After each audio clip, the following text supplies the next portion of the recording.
आज की गुफ्तगू का जो मरकजी ख्याल है वो सफ़र है ना?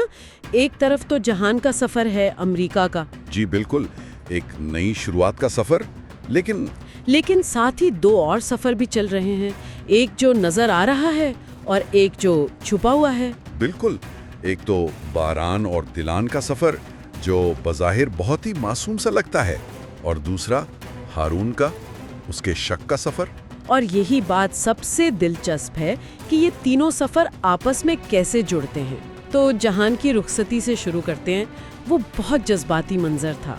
जी, वो सिर्फ एक अलविदाई मंजर नहीं था। जब वो गुल से कहता है कि आपने सबको खूबसूरत बना दिया है, तो वो सिर्फ तारीफ नहीं कर रहा। अच्छा।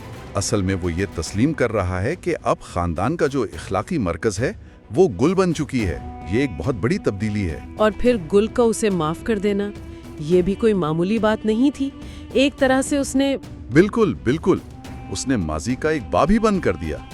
तो जहान मुस्तकबिल की तरफ निकल गया एक साफ स्लेट के साथ। चोक हो रही थी तौलिए पर, स्वेटर पर, वो सब बहुत हकीकी लग रहा था। हाँ, वो एक पुरसुकून माहौल दिखा रहा था और शायद इसी सुकून की वजह से वो आने वाले खतरे से बिल्कुल बेखबर थे। और इस खतरे की शुरुआत कहाँ से होती है?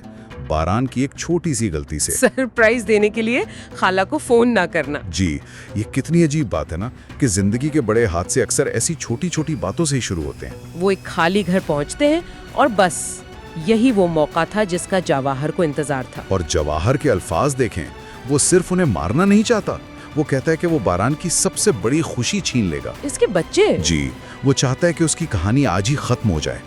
ये इंतकाम की वो नफ्सियात है जहां मकसद सिर्फ जिस्मानी नुकसान नहीं बल्कि उम्मीद को खत्म करना होता है।